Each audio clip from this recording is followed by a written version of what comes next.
This Week in Review. Tonight's stories include Monday night was speech night at the high school. We have some highlights from the Healthy Aging course offered on Tuesday. There was some horseplay going on Thursday morning in the Messers area. We have a Anglican church report and more, so please stay tuned.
A wetland gift from Ducks Unlimited Canada.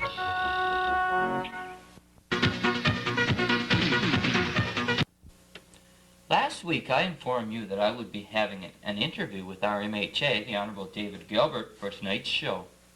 Unfortunately, however, Mr. Gilbert was called back to St. John's before reaching Burgeo, so his interview had to be postponed until a later date.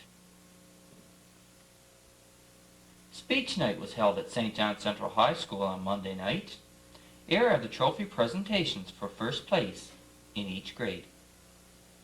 Okay, we have some trophies now to present, and they'll be presented by Mayor Gerald MacDonald, and they're given for the highest academic achievement in grades 7 to 12. So, Mayor MacDonald, I think they're all in order there. In grade 7, Tammy Courtney.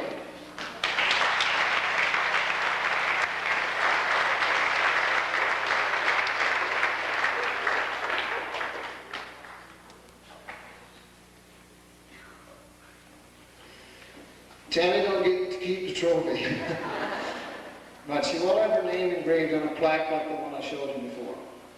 That will be displayed permanently on the wall. In grade 8, Kelly MacDonald.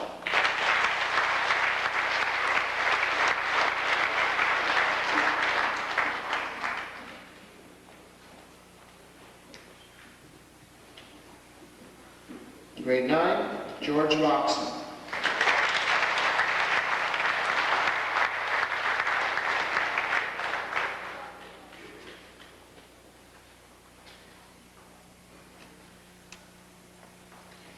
Grade 10, Jamie Stone.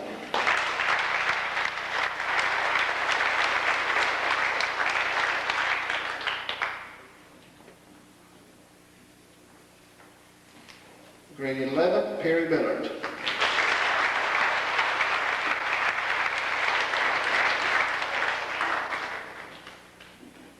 And in grade 12, Angela Troll.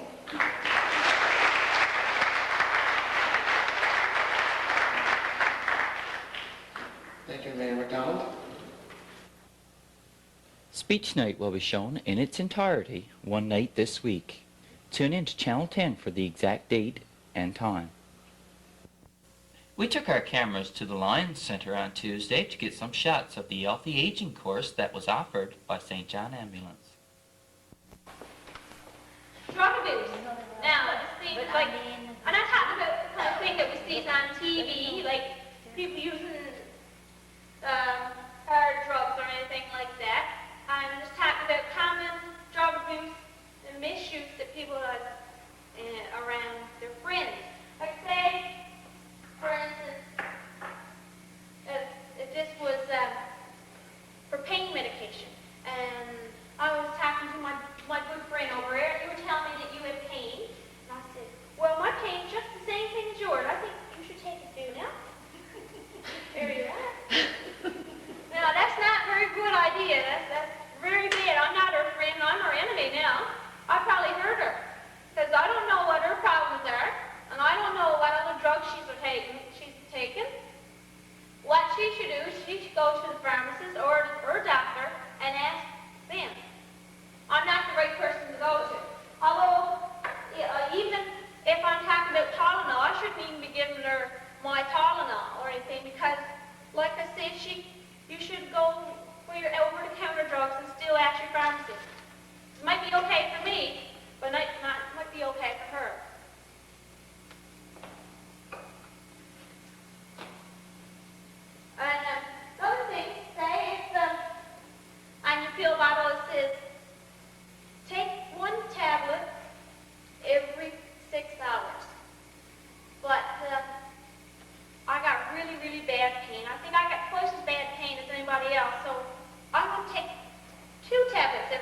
For anyone that would have liked to attend the Healthy Aging course, but for one reason or another was unable to, this course will be offered again on Wednesday night, March 31st at 8 p.m.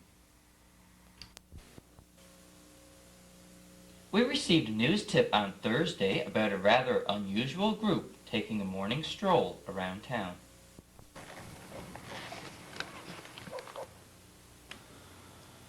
Not only pedestrians took advantage of the mild temperatures on Thursday morning to go for a stroll, the horses from Double L riding stables thought it was reason enough to take a stroll around town as well. We caught up with the horses up in the Misters area after they had been down around Cloger's Place, in around Pro Hardware, and up around Inspiration Road.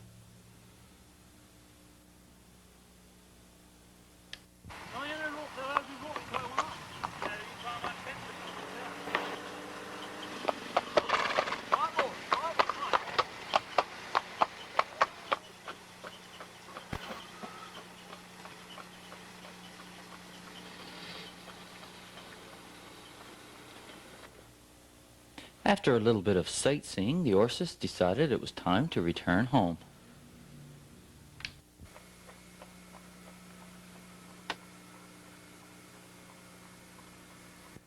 Due to the overwhelming success the Lioness had with their mock jail last year, they decided to hold another one this year. We have some highlights for you now from this year's Lioness mock jail. Things were a little slow getting started at this year's Lioness mock jail. Due to the nice weather, a lot of people were gone snowmobiling or had other commitments. However, once things did get underway, there were very few incidents where there was no one in the jail throughout the day.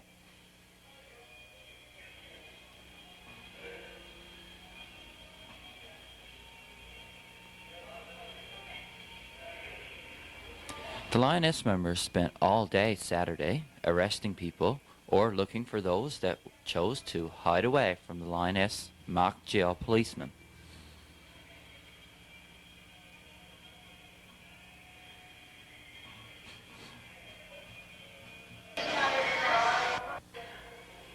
And some people even got arrested more than once. Tune in next week when hopefully we'll have the results of the Lioness mock jail, how many people were arrested, and how good the Lioness did on this year's mock jail. After going through more the last few months than most of us can ever imagine, on Saturday morning Maxine Parsons returned home after undergoing a successful heart transplant. Unfortunately, due to her flight being delayed, Maxine did not arrive home until 1:30 a.m. on Saturday morning. The Lioness, along with a representative from the Lions Club, went up to visit Maxine on Saturday morning and take along a fruit basket and a bunch of flowers for her. We went along with the Lions and Lioness on their visit.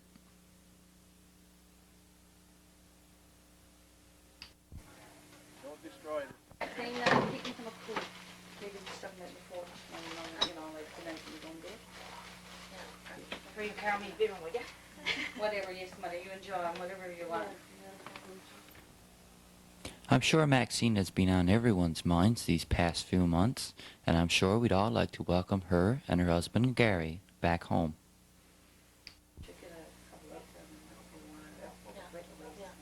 So I suppose you're glad to be back too, is you? Yeah.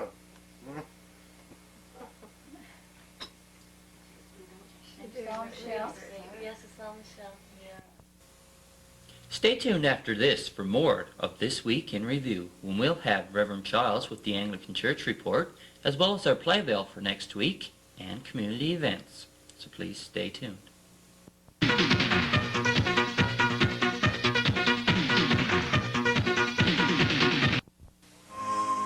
The horrors of war. I'm Cliff Chatterton of the War Amps. Those of us who experience war firsthand have a message for all Canadians. Never again. Never again must we risk global conflict. A military deterrent if necessary, but we must prevent war. Call this toll-free number to borrow our Never Again video series. This has been a message from the War Amputations of Canada.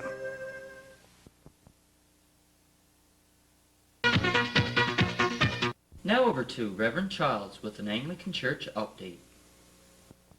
Good evening.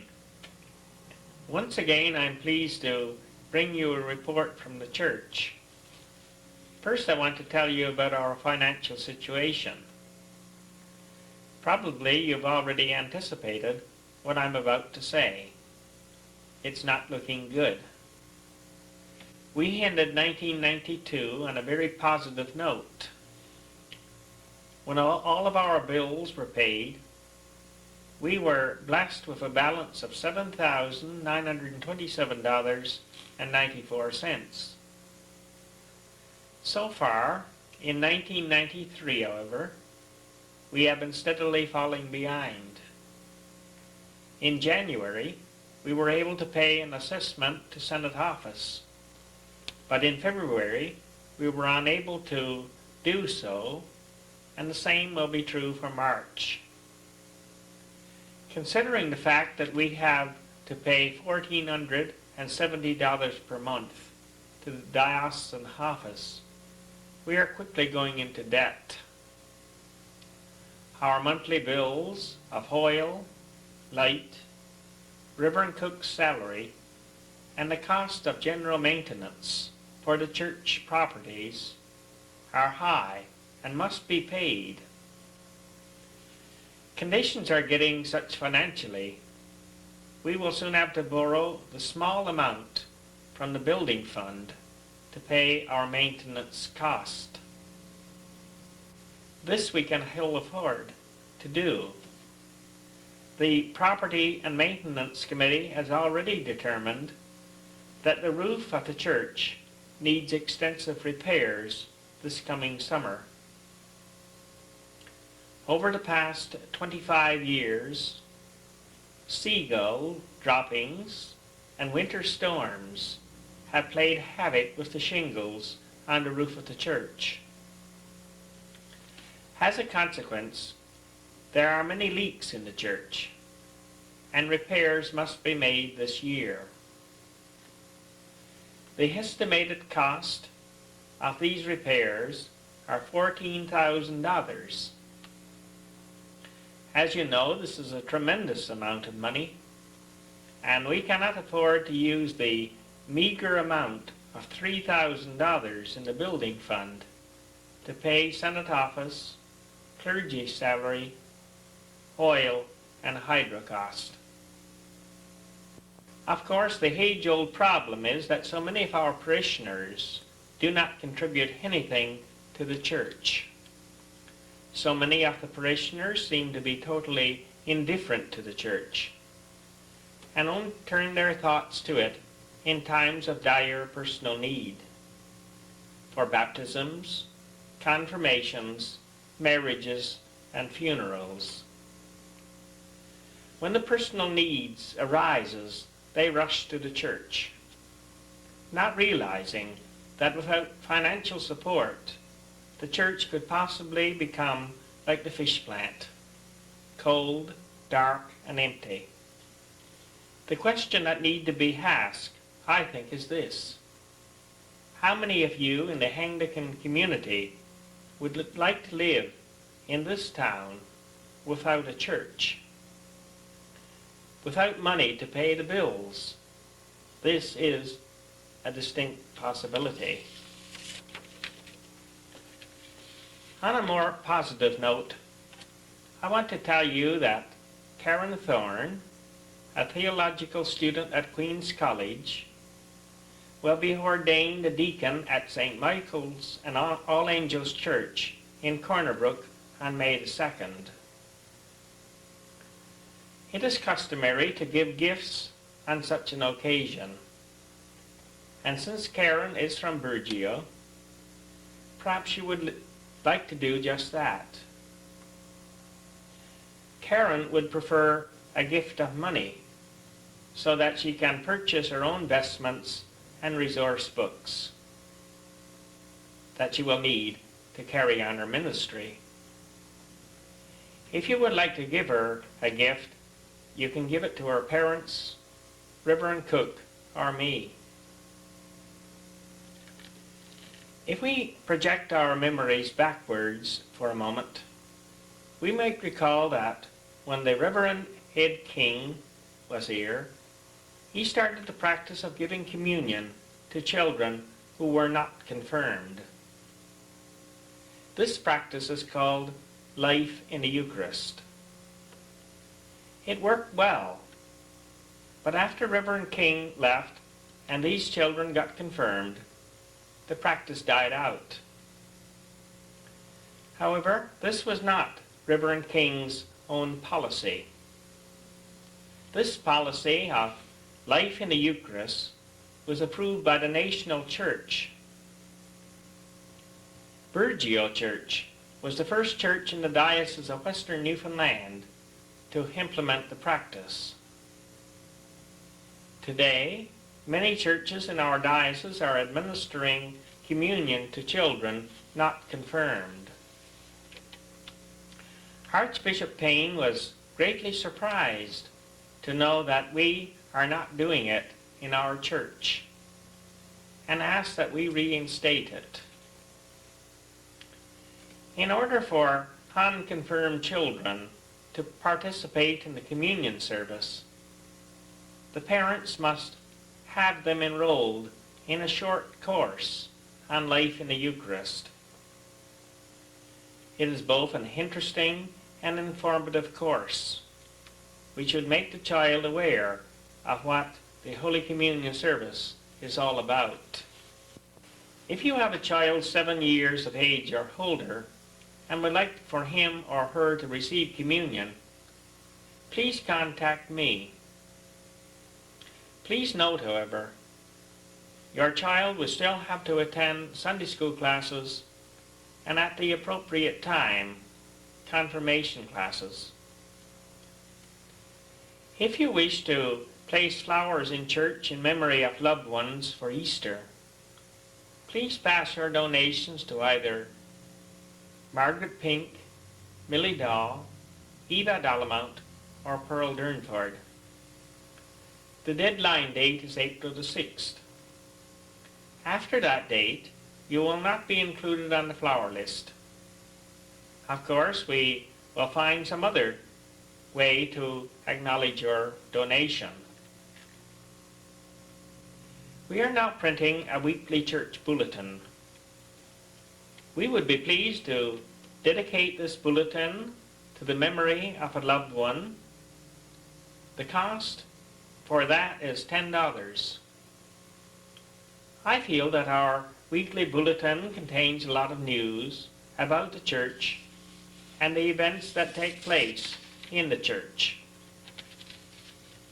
If you can't attend church and would like to have these bulletins, we would be happy to get them to you.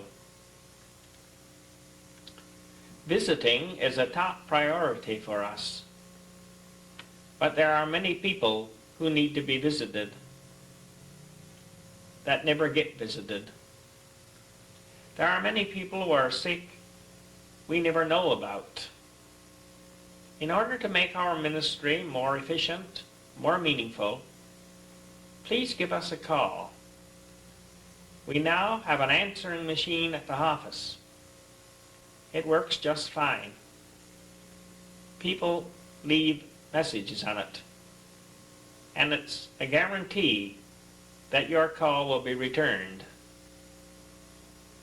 You will sound just fine on it, more than I can say for myself. A number of people will be attending the Alive to Life conference again this year.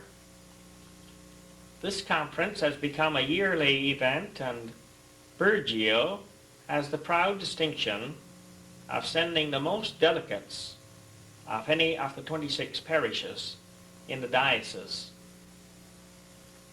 Besides that, it's unique in the way it does that. The delegates raise money to go. It is costly to attend, and since it benefits everyone, in that the delegates that go are inspired spiritually to commit themselves more to the work of the parish, we should help them out. A number of fundraising events are planned, such as sale of tickets on a hamper of towels, an odds and ends sale, and a wake-a-thon. The people who will be participating in the wake-a-thon will shortly be seeking sponsors. It would be greatly appreciated if you would make a small donation. Lent is drawing to a close, and Easter is fast approaching. I would like to take a few moments to tell you about some special services being planned and invite you to participate in them. During the Lenten season, we have been using for our Wednesday devotions a series called Silent Witnesses. We will have the last of these devotions on Wednesday of this week. The silent witness for Wednesday is the stone. During Holy Week, we will have the service of Tenebrae on Wednesday. On a Holy Thursday, we'll have a celebration of the Holy Communion. And following the service, there will be a stripping of the altar for Good Friday. On Good Friday, we will have the traditional 3-hour service. You don't have to stay in this service for 3 hours. You can come and leave when you like. However, you would do it during the singing of a hymn. The length of time you are in church is not the important thing. It's your attending the service or part of the service is the important thing.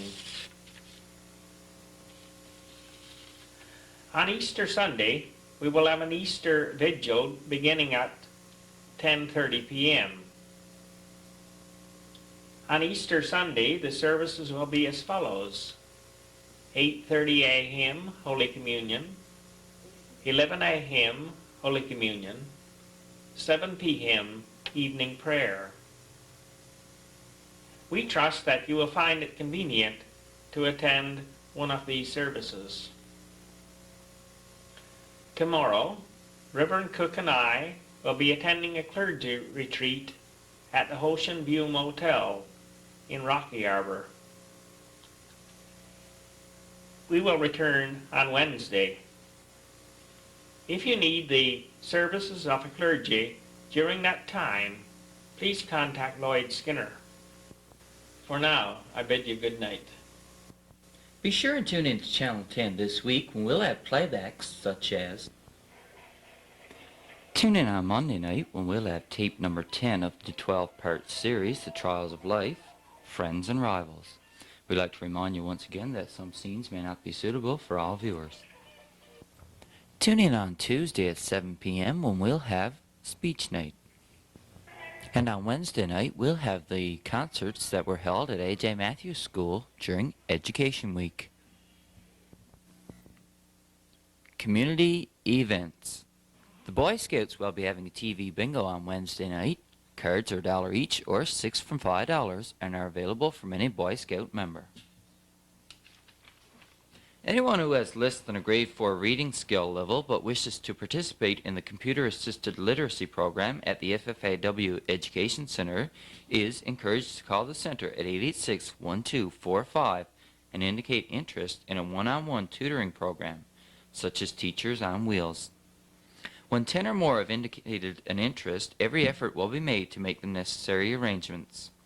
If you are interested in participating in this course or a similar one-on-one tutoring program as a volunteer tutor, please call the center and leave your name.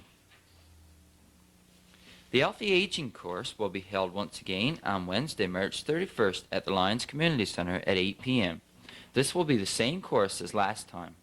There is no fee required and participants of any age are welcome. For more information, call Julia Carter at 886-2647.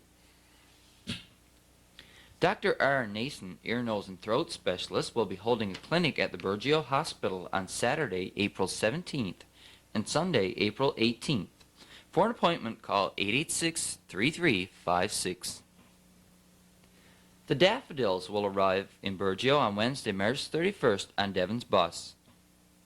A representative will be at the parish hall from 6 to 8 p.m. to distribute them. If there is any change in this date, you will be notified on BBS. Well, that's it for tonight's program. Please stay tuned now for another episode of Driftwood and Friends. We'd like to thank everyone who helped in any way in preparing tonight's program, either by providing us with a news tip or helping us in covering a story. On behalf of BBS and all the BBS volunteers, I'm Dave Cooper wishing you a great week. Good night.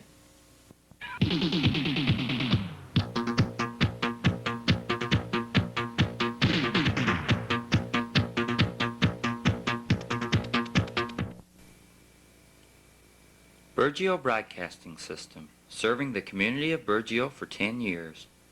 18 channels to choose from, including a local community channel with all the latest in community happenings, events, entertainment, and a whole lot more. Something for everyone. Sports, news, music, soaps, movies, you name it, you'll find it on one channel or another. BBS, Burgeo's owned and operated community cable company.